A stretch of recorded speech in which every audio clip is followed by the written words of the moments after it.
You'll get something I know a lot of you have been asking for. It's Royale.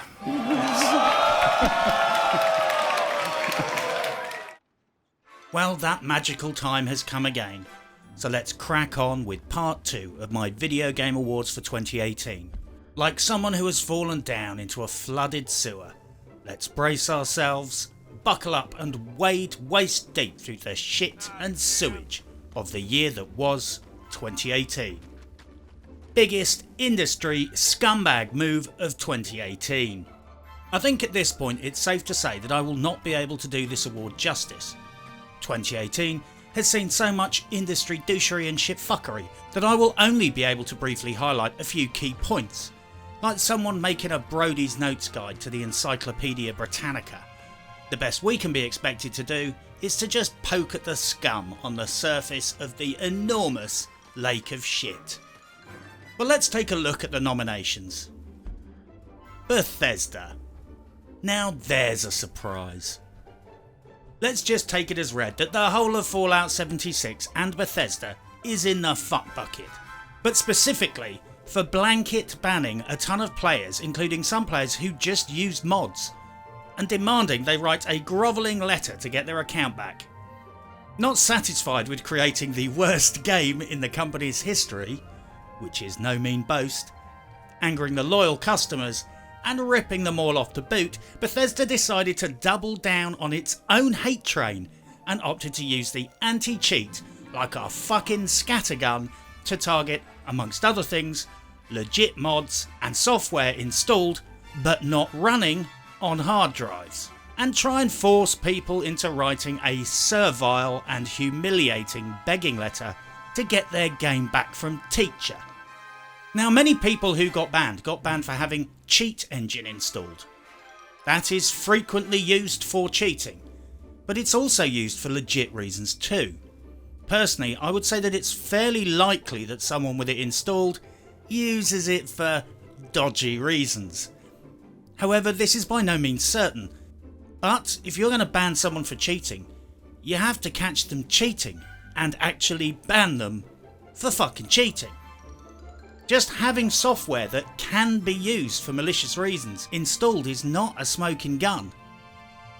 If the police find a crowbar in your bag, that gives them reasonable grounds to suspect you're a burglar. They also have reasonable grounds to suspect that you are a builder, or that you might be tearing down your old shed this afternoon. That's why they ask questions before arresting every last motherfucker in the country wearing work boots and carrying a bag of heavy duty tools. I fucking hate cheaters more than most people, but you need to catch the fuckers cheating in order to punish them. Look, I've watched YouTube videos about a group that runs a monthly midget orgy in New York City. I've watched videos on how to make a homemade nuclear bomb. I've watched videos on YouTube about terrorist organisations recruiting foreign nationals to fight in the Middle East. This alone does not mean I'm a homegrown jihadist building a fucking nuke in my kitchen with an obsession about dwarf porn. It means I watch strange shit on the internet, and watching strange shit is what the internet is for. You can't ban people by implication. You need to catch them cheating, not catch them with a bit of dodgy software that can be used for devious purposes. I don't know which is worse, banning innocent players and making them grovel like dogs to get back the game they paid for, or letting legit straight up cheats get back in the game as long as they write you a nice little letter. It's the worst of both worlds. The innocent get humiliated and the guilty get a pardon. What the fuck is that? Why even bother doing this at all? It achieves nothing. It just pisses off the innocent and doesn't punish the guilty. It speaks volumes that their shitty anti-cheat doesn't know the difference between mods and cheats, and that Bethesda doesn't even seem to have a 100% concrete position on whether mods are okay or not, and which mods can and can't be used. It's a fuckfest, pure and simple. The most chilling implication of having Fallout 76 installed is even more terrifying when you think about it. It has permission to actively scan your hard drives, connected storage devices and memory.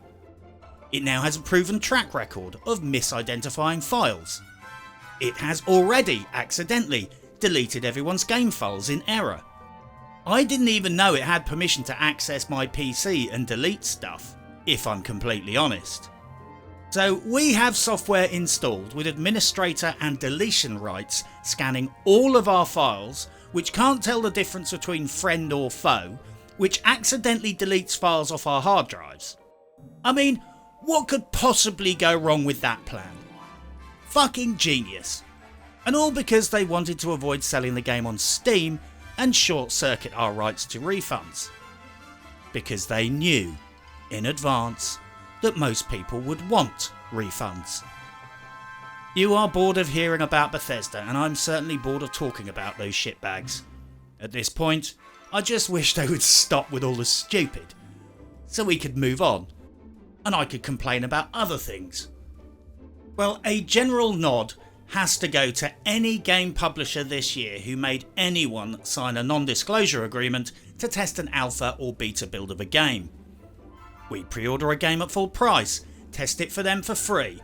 Our thanks is being made to sign a legal agreement without a lawyer present that exposes us to thousands of dollars in fines, being banned and losing all of our games on that platform.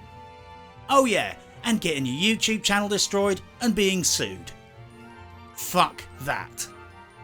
Making people sign potentially life-changing contracts on a fucking whim, which everyone knows people just click yes to without reading, is dirty business. It's one of the biggest reasons behind the European GDPR regulations being introduced. i.e., they want to stop corporations forcing people into signing heinous contracts just to continue to use digital goods and services they already paid for. It's well overdue that the industry standardised these NDAs, or even better, got rid of them. They have nothing to do with protecting privacy or IP or secrets. It's about public relations. It's about controlling the freedom of the press. It's nothing to do with industrial espionage or business. It's total bullshit. If a company is selling beta access as part of the pre-order, they need to be clear about contracts and NDAs at the point of sale. It's anti-consumer to sell goods and then at the point of delivery slap an onerous contract on the table and say, you can't use that thing you paid for unless you sign this first. If people knew about the contracts at the point of sale, a lot of people would just cancel their purchase. I mean, imagine if you were in GameStop and they tried to make you sign an NDA before you walked out with your copy of The Division 2. Would you buy it? Would you fuck? And I guess that's why they don't tell us about the NDAs till later.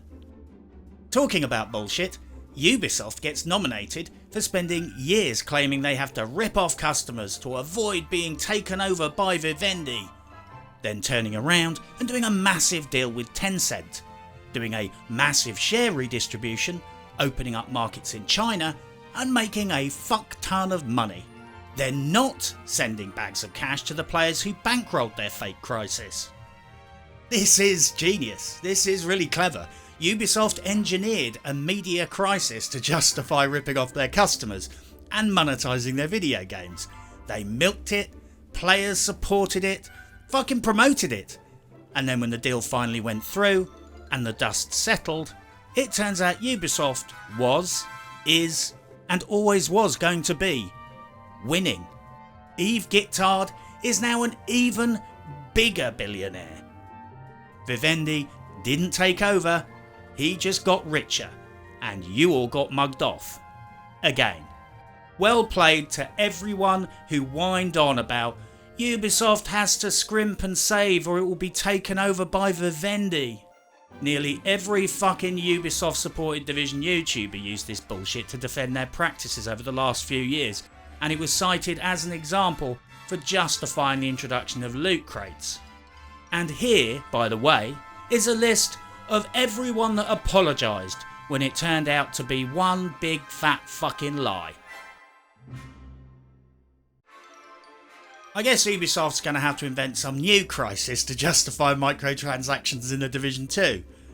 Oh yeah, they already did. It's called Games as a Service.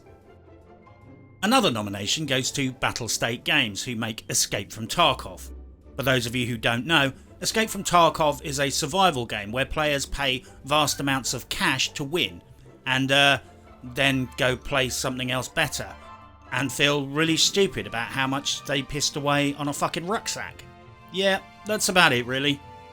Well, I'll let you watch a video or three about it, but the TLDR is that a very amusing YouTuber called Erotic raised awareness about potential security issues with the Escape from Tarkov game software. It was all fairly reasonable and customer-centric stuff. So, Battlestate Games did the only reasonable thing they could do. They hit his channel with 47 DMCA strikes for basically pointing out that they might have fucked up. This was particularly insidious because it's a direct abuse of YouTube's exploitable copyright system. DMCAs are strictly for copyright issues. Falsely making one is a federal offence, but nobody ever gets prosecuted. They get abused tactically to crush YouTube channels, because overturning them takes a lot of time and a lot of fucking money and a lot of potential court costs. Fortunately, the situation resolved. Erotic got his channel back, and now everyone knows that Battlestate Games are a bunch of vicious bastards. Also, their attempt to cover up their mistakes by abusing a YouTuber resulted in major YouTube channels covering the story, turning what could have been a minor embarrassment into a global news story. Justice, as they say, is served. Blizzard Entertainment gets a mighty nomination for their Diablo Immortal reveal at BlizzCon. This was a masterclass in fucking stupidity of epic proportions. Let's just say that Blizzard, and especially the Diablo franchise, has a lot of very hardcore fans. So how about letting a fuck ton of them spend a small fortune flying from all over the world to attend BlizzCon so they can see the big Diablo sequel reveal?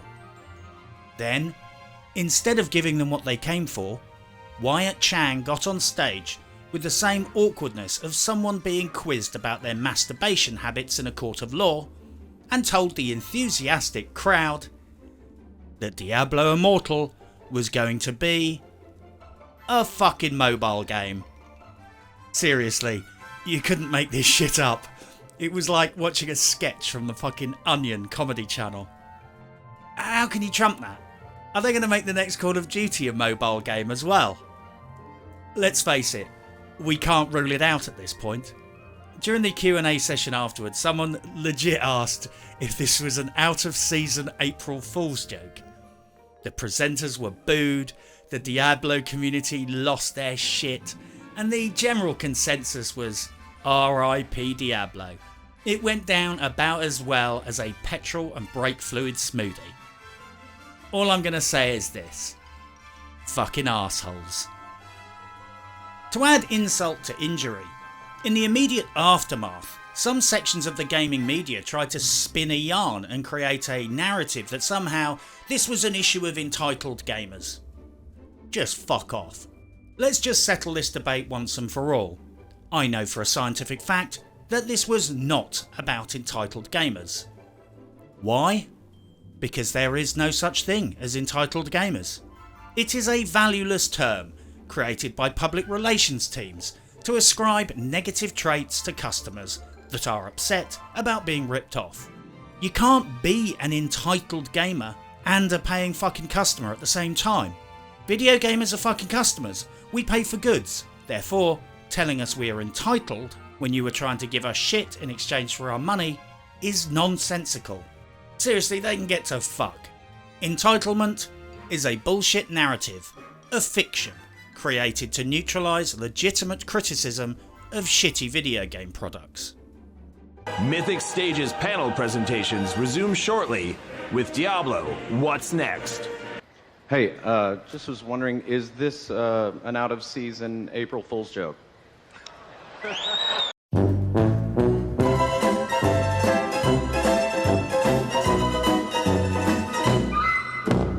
But hilariously, Blizzard's Diablo clown car of a reveal got knocked into second place by, you might have guessed it, themselves. The golden ticket goes to Activision Blizzard for shit canning their entire Heroes of the Storm esports operation and letting everyone know their careers, jobs, incomes and hard work was being flushed down the fucking toilet because profits. In a fucking blog post 10 days before Christmas. I mean, just how many of its loyal fans and customers can Blizzard throw under the bus in the same year? First BlizzCon, now this. As I keep telling people, video game publishers, community managers, PR departments and game companies are not your fucking friends. Sure, they will act all chummy and love you long time when the dollars are rolling in. But the fucking second you don't service their agenda of making profits out of children, they will fuck you in an instant. They're not your mates. They make you think that they are your friends to make you do things. It's called a professional relationship. And that's fine as long as you understand it and don't get fooled by it. Here is an example. Think of one of the prostitutes you have sex with regularly. She's really nice to you and she's really friendly. Sometimes you think of her as almost a friend. Now don't pay her. You will find out the exact nature of your relationship the second you threaten her income. A pimp will be through that door with a baseball bat in a fucking instant. Game publishers are like prostitutes. They are friendly when they are making money. After that, you can go and fuck yourself. People moved cities, trained for 6 months, quit college to pursue this dream of esports. They all believed the non-legally binding, friendly assurances, heart emojis and promises from their friends at Activision Blizzard. Then they find out it's over and that they are fucked in a damn blog post just before Christmas. Activision Blizzard wins the award for biggest industry scumbag move 2018 because some of these people had their lives permanently changed by their lies and their fucking betrayal. The prize for Activision Blizzard is, apart from the arse falling out of their own share value, Wyatt Chang's disastrous BlizzCon reveal should be played on big screens in the lobby and coffee rooms of all Activision offices on a loop for the whole of 2019. And every hour, random comments from the Twitch livestream should be texted to all of their employees. Things like, RIP Diablo, boo, God of War ripoff, Blizzard is the new EA, and my personal favourite, what were they thinking? That should be easy to organise. After all, do these guys not have phones? Best gaming YouTubers of 2018. I am fairly cynical about the gaming media, and gaming YouTube channels are no exception. Unfortunately, it's a largely unregulated realm of the news industry, and if you scrutinise a channel for long enough, sadly, far too often you can figure out who is paying them off to say nice things about their products. Those headphones they're bleating on about and offering in promotions. The fact that they always plug either Xbox exclusives or PlayStation exclusives. Their constant promotion by representatives of the gaming industry. The sad reality is that most of what we consider to be gaming journalism is simply paid for advertising. I have no issue with people making money. I have a big problem with people being paid to make commercials and then passing them off as fair and unbiased reviews. I'm happy that people earn money. Money is nice. It pays for hookers and private naked Patreon pictures of Twitch streamers. Male or female, I'm not sexist. I just expect people not to deceive their supporters and the gaming community at large. It's not asking much really. If you are advertising, be honest about it. I don't have a problem with advertising video games. My problem is with people tricking us. Fortunately for us, there are a few people that go against convention and shoot straight. This is not a comprehensive list by far. These are just the YouTubers that made an impression on me in 2018. In the up and coming category, I have to give it to Coach Toolshed Gaming. His coverage of the Fallout 76 debacle, amongst other things, was fucking superb. I hope 2019 is kind to his channel. Coach is a solid, straight shooting, professional and entertaining channel. His channel supporters are a great bunch too. Well played, sir. Vinylic Puma Gaming also gets a nomination for his coverage of Fallout 76.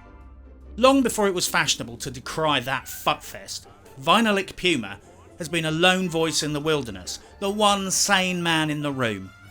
I've been following his channel since Fallout 4 and he makes superb content and is a skilled player.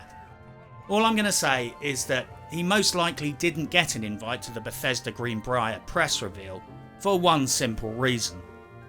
He has integrity, and people don't like integrity at press events. Talking of Bethesda, and for that matter, integrity, a badge of honour has to go to Mr. Matty Plays, a die-hard Fallout veteran YouTuber who I have followed for years, who is, or should I say was, a total Bethesda fanboy, completely in Bethesda's pocket, invited to the Greenbrier press event, and a complete Bethesda company man. Absolute respect goes to Matty, someone with everything to lose and nothing to gain, by finally losing his shit and calling out Bethesda on their bullshit Atomic Shop microtransactions. Mind-blowingly greedy. Ah, the sweet smell of an all-day sucker. Or as someone said in the comments of his video, macro transactions. Mr. Matty probably has a Bethesda tattoo on his chest, but enough was enough. He metaphorically threw his hands in the air, stopped defending Fallout 76, called out Bethesda on their bullshit, and even included Fallout 76 in his video of the 3 most disappointing games of 2018. Fucking respect. Credit to you, sir. Well played. Yong Yi gets a nomination for simply being a stable, factual voice in the gaming news scene. Once you watch Yong Yi's channel enough, you quickly realise that a lot of so-called gaming news channels just watch his videos, then regurgitate them and pass them off as their own work. Seriously, cut out the middleman and just watch Yong Yi. If you like my videos, you'll find him a little bit dry because, unlike me, he's professional, sensible and doesn't swear enough. But it's solid news. And you'll cut out the 4-hour wait whilst your favourite YouTuber is rehashing what Yong Yi said earlier. But this year's winner of Best Gaming YouTuber goes to Worth a Buy. Worth a Buy produces regular, solid, hilarious and unbiased gaming videos and reviews. He is as funny as fuck, tells it how it is, he's as cynical as a 60-year-old prostitute, and as honest as the day is long. If you want balls out, no shit reviews, this is the place to go. Worth a Buy wins a bottle of Brasso for his bell, a case of beer, and the eternal gratitude of gamers like myself looking for solid, well-researched, unbiased reviews with some humour thrown in. Forza Horizon 4, is it worth a buy? Let's read the words of the developer. Dynamic seasons change everything in the world's greatest automotive festival. Go it alone or team up with others to explore beautiful and historic Britain. But don't forget your Stabfest if you go anywhere near fucking London, in a shared open world. Worst game of 2018. Fucking hell. There's a lot to choose from, that's all I'm going to say. Red Dead Redemption 2 Online gets a nomination for its fucking appalling monetization, which we all knew was coming, but nevertheless is shocking, predatory and overpriced. They even included a mechanism in the beta to allow players to purchase things, accidentally deliberately, which they don't actually get until the game is released formally. But they're being charged real money right now. I have never been this polarised about a game. Red Dead single player is fucking brilliant. It's literally one of the best open world games I've ever played. Red Dead multiplayer is shaping up to be the worst online microtransactional concentration camp in recent gaming history.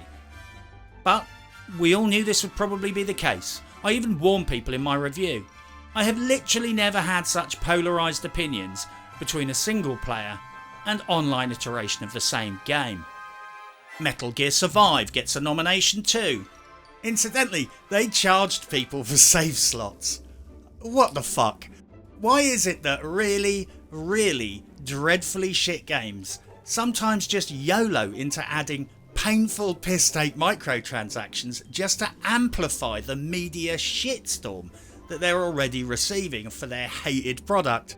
I think it's great, don't get me wrong, and I really hope they don't stop doing it. Quiet Man by Square Enix gets a nomination for basically being lazy and appalling. Quiet Man is a game that allegedly set out with an empowering agenda where the protagonist is deaf, but then proceeded to portray hearing impairment in a way that only a completely able-bodied person would represent it. The moral of the game appears to be, if you are deaf, you should be fucking violent. No arguments from me on that point. I did initially think that it was at least noble to make a video game with a deaf protagonist, which would have a unique appeal to deaf gamers, and maybe provide an enjoyable gaming experience denied to them by traditional game design. Perhaps, if a deaf person played this game, they would get a completely different experience and understand Quiet Man with a level of depth and complexity that hearing people will never be able to comprehend. Because, you know, they might be able to lip read the silent sections of the cutscenes. So, I did some further research. And no, deaf gamers fucking hate this game as well, because it's a pile of fuck. So I guess there is at least a morally uplifting, life-affirming end to this story. Deaf gamers are absolutely as discerning and critical as able-bodied gamers, which everybody knew all along anyway, but Quiet Man proved it in the most empirical sense. Personally, I think Square Enix might have thought they could just save money on sound design and for paying for a soundtrack by making a game like this, because yes, I'm at that point now where I think game publishers are capable of anything. I guess we will find out what their grand design is here if later this year they release a sequel, The Blind Man, a video game where the protagonist cannot see. I just hope everyone has a good pair of surround sound headphones, because the combat sequences are going to be rather challenging. I've linked a video in the description by Rikki Poynter, a deaf YouTuber and vlogger who reviewed this game and goes into meticulous detail about why this game is very, very bad and doesn't even make sense as a video game to deaf gamers. Listen, if you have $10 to spend, I think it's $10 on Steam, don't buy it. Go get something else. Go buy a coffee. Go buy a Fortnite skin. Even that is better than buying whatever the hell this game is. Don't waste your time. Check out her channel and show her some love. I think we have all suffered enough now, so I'm just gonna say Fallout 76 wins Worst Game of the Year 2018, so we can move on. Don't believe me? Do a search on YouTube for Worst Game of 2018 and count the Fallout 76 thumbnails. Job done. Saved me a rant. If you're really interested in why, then watch my review of the game linked in the description. If someone wrote a book called How to Make the Shittiest Video Game in the History of Humanity, it would have a picture of Fallout 76 on the cover, and the first chapter would be a biography of Todd Little Eyes Howard, and there would be pictures of Pete Hines' puppies in the chapter about betraying a loyal customer base. If making a bad video game was a crime, Bethesda HQ would be surrounded by FBI and ATF right now, and shit would be going down that would make Waco look like our fucking garden barbecue. Fallout 76 is best described as a willful act of total corporate self-destruction. Fallout 76 is business conduct so mind-bogglingly suicidal. By comparison, it makes the movie The Happening look like a fucking self-help video.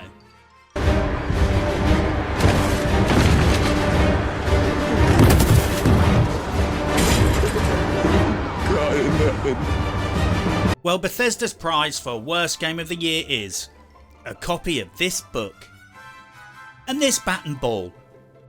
And Todd Howard and Pete Hines have to take turns carrying this around with them for the whole of 2019, just to remind them of the basic principles of what a game is all about. Because they have clearly fucking forgotten everything, even the basics.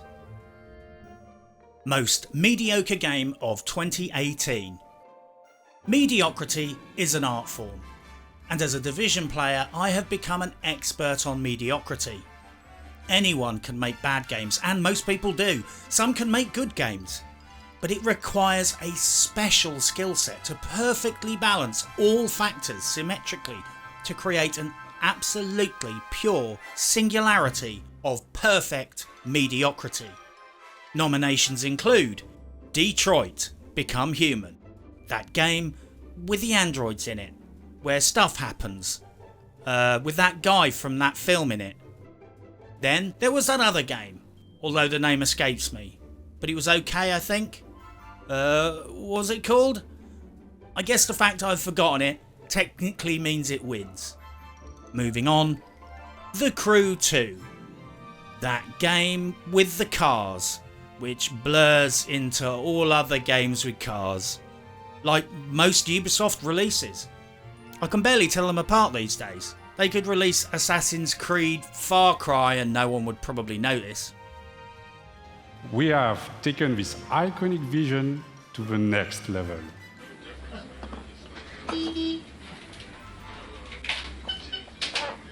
Overkill's The Walking Dead, that game everyone was excited about until it released, and now everyone seems to have forgotten about it. And sadly, I have to nominate Achtung Cthulhu Tactics, a game I was genuinely excited about before launch.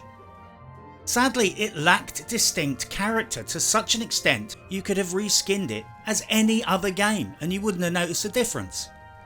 Achtung Star Trek Tactics, Achtung Division Tactics, Achtung Hello Fucking Kitty Tactics. It wouldn't matter. It was an incredibly generic tactics game, and it made me a little bit sad. It wasn't bad, it just wasn't really anything. It's based on H.P. Lovecraft mythology, so they had plenty of scope to take risks. Then again, given the recent scandal about H.P. Lovecraft's horrific white supremacist views and absolutely mortifying racist poetry of the most childish and genuinely unpleasant kind, perhaps they just wanted to keep their heads down. And let's face it, it's apparently quite hard to keep your head down when you're wearing a big white pointy hat. But hands down, the most perfectly mediocre game of 2018 was Total War Saga, Thrones of Britannia. It wasn't bad, it wasn't great. It met all of your expectations and exceeded none. It was like someone took a little bit of every Total War game and blended it into one. Like someone making food paste out of your favourite 10 foods. It wasn't horrible. It was like sucking strawberry flavoured pizza and chocolate gloop out of a toothpaste tube. It's not unpleasant, and it will certainly sustain you, but it's not really nice either. Thrones of Britannia was truly excellent in its averageness. Even most of the unit lineups for nearly every single faction were basically the same. Congratulations Sega and Creative Assembly, you turned one of my favourite franchises into a masterclass of mediocrity. They didn't even charge too much, I think it was 30 quid, so I wasn't really even upset that it wasn't very good, because they charged a fair price for what it was. It was like the Ford car of video games. You know, it gets you to the shops and back, cheap to run. Still, at least they chilled with the microtransactions and the DLC factions this time and didn't fuck up like Fallout 76. Christ, you could buy 3 copies of this game for the same price and still have more fun and better value than Fallout 76. Fuck, I'm doing it again. I just can't stop talking about Fallout 76. Thrones of Britannia wins the lofty prize of this vaguely dull and not really very funny cup that says The Boss, Season 3 of Full House, and a 5-litre can of cream paint. It's not that vinyl silk stuff either, it's just like the normal cheap stuff. Well, that's enough salt and vitriol for today. We still have more to cover in part 3, which will be coming in a couple of days. But for now, good luck and happy hunting.